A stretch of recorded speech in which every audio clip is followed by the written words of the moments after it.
बेटा देखिए, 4 feature of shares के अंदर हमने री इशू सीख लिया कि हमें री इशू करना है शेयर्स को, ठीक है। अब क्वेश्चन ना यहाँ पे एक्चुअल में ये एमसीक्यू में भी आ सकता है और 3 नंबर का अलग से भी क्वेश्चन पुट होता है एग्जाम के अंदर, कि आपको कुछ वैल्यूज दे देगा और डायरेक्टली ये पूछेगा कि बताओ हम इसे कितने पे री इशू कर सकते हैं।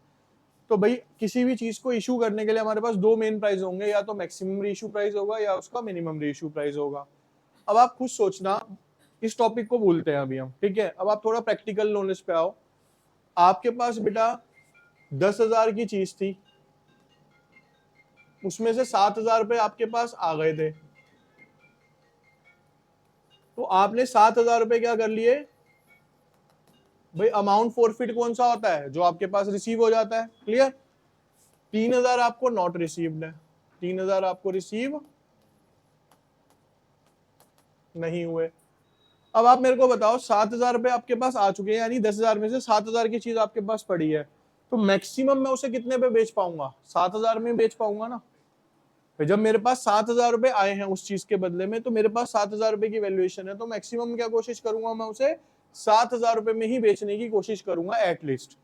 तो यानी बेटा अगर रेशियो ऑफ शेयर्स की यहाँ पे बात करी जाए ना, तो देखो यहाँ पे लिखा भी होता है। एक एग्जांपल के तौर पे देखते हैं, यहाँ पे क्वेश्चन करा रहा हूं मैं आपको। 10,000 शेयर्स है बेटा हमारे पास,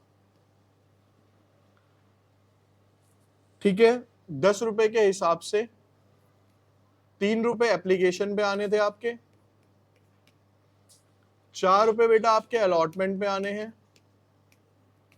2 रुपए आपके फर्स्ट कॉल पे आने हैं, 4 3 7 2 10, ये आपका 1 रुपया फाइनल कॉल पे आना है। अब इसमें हमें बताना है क्या, पहला केस ये है,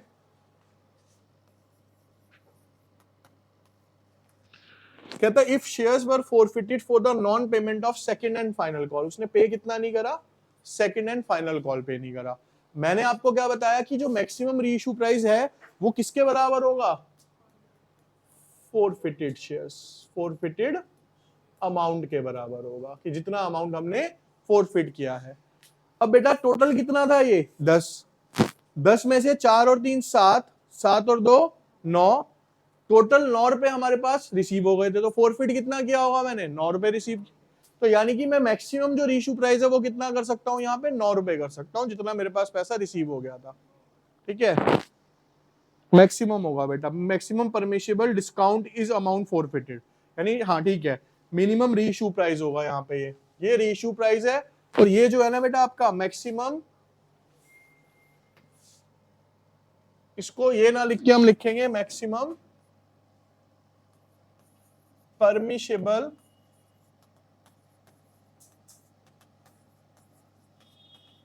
डिस्काउंट। मतलब देखो इसको इस तरीके से समझो, आपके पास बेटा 10 रुपए आने थे, 10 रुपए में से आपके पास कितने रुपए आ गए, 9 रुपए आ गए। अब ना इसको प्रैक्टिकली ये समझना, ये देखो ये 10 है, 10 में से 9 रुपए आपके पास आ गए। अगर मेरे को नो प्रॉफिट और नो लॉस में भी रहना है, तो मैं और कितने रुपए में बेच दूं इसे आगे कि मेरे 10 रुपए पूरे हो जाए, 1 रुपए में। समझ आ रही है चीज क्या कह रहा हूं सर। 10 रुपए की एक चीज थी मेरे पास, जिसके बदले में मैं 9 रुपए ऑलरेडी ले चुका हूं। अब अगर मेरे को नो प्रॉफिट नो लॉस में जाना है, तो मैं 1 रुपए में और भी बेच दूंगा, तब भी 10 रुपए की हो गई वो मेरी। तो यानी कि सर मैक्सिमम जो डिस्काउंट है वो मैं कितना दे सकता हूं, जितना मेरे पास अमाउंट आ चुका है, जितना मैं फॉरफिट कर चुका हूं, वो क्या हो गया, 9 रुपए। और मिनिमम रीइश्यू प्राइस क्या है, यानी कम से कम कितने में करूंगा, 1 रुपए में। अब यहाँ पे और कॉन्सेप्ट समझो, बुक में नहीं है। अगर बेटा ये 9 रुपए मेरा मैक्सिमम डिस्काउंट था, 1 रुपए में मैं रीइश्यू कर सकता था, अगर मैं अब इसे 2 रुपए में रीइश्यू करता हूं ना, तो 9 जमा 2 कितने हो जाएंगे, 11, यानी 1 रुपए प्रीमियम पे रीइश्यू कर दिया मैंने उसे। क्या करा, 1 रुपए प्रीमियम पे रीइश्यू कर रहा हूं यहाँ पे, ठीक है। अब अगला केस जिससे पूछूंगा वो आंसर देगा। यहाँ अगले में कहता है कि हमने इसको सेकंड और फाइनल कॉल पे करने ना करने के चक्कर में इसे क्या कर लिया, फॉरफिट कर लिया यहाँ पे, ठीक है। प्राची बताओ परमिशिबल डिस्काउंट कितना होगा और फॉरफिटेड अमाउंट, वो सॉरी मिनिमम प्राइस कितना होगा, यहाँ कितना होगा, परमिशिबल डिस्काउंट होगा आपका 7, ठीक है, केस सेकंड का।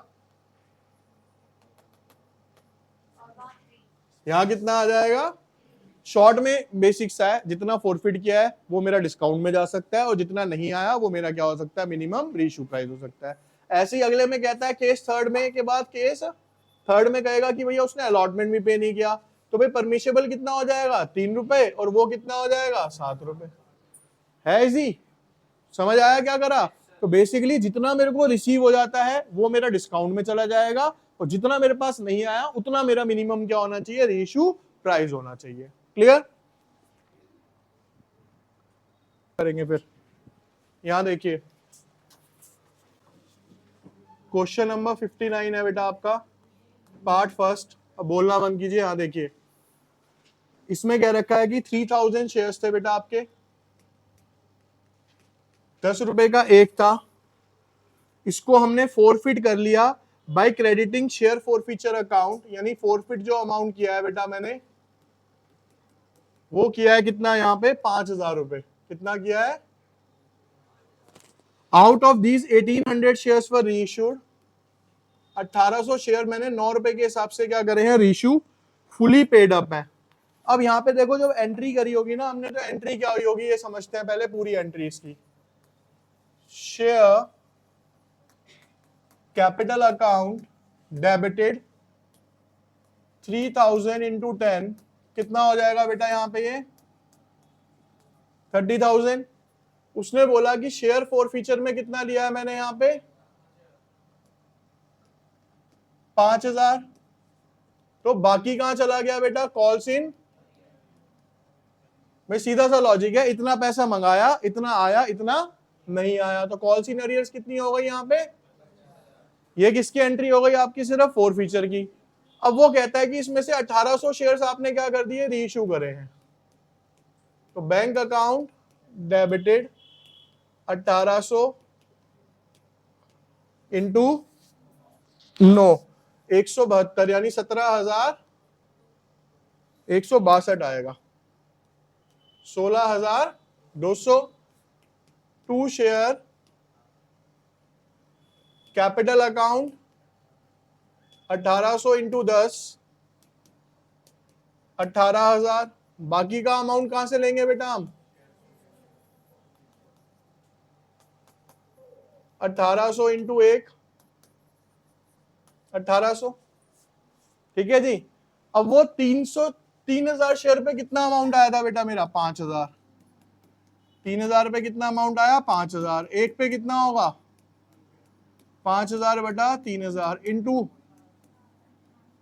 3 जीरो से 3 जीरो हो गई, 3 एकम 3, 3 छक 18, सॉरी ये जीरो हट जाएगा यहां से, 6 पंजे नहीं 3 जीरो से, हाँ ठीक है, 3 छक 18, 600 आएगा ये, 6 पंजे कितना हो गया ये 3,000 में से मैंने वहां कितना ले लिया 1800, बाकी का कितना बचा बेटा 1200, वो मेरा गेन है, वो कहां ट्रांसफर होगा, कैपिटलिज्म में। तो इस टॉपिक का मतलब ही ये है कि जो आपका गेन है वो ट्रांसफर कितना होगा किसके अंदर, आपका कैपिटलिज्म में। लेकिन क्वेश्चन आपको दूसरे तरीके से दिया हुआ है, तो आंसर कितना आ गया इसका, समझ आया? यानी पार्ट करा हुआ है लेकिन अलग तरीके से पूछा जाएगा ये क्वेश्चन।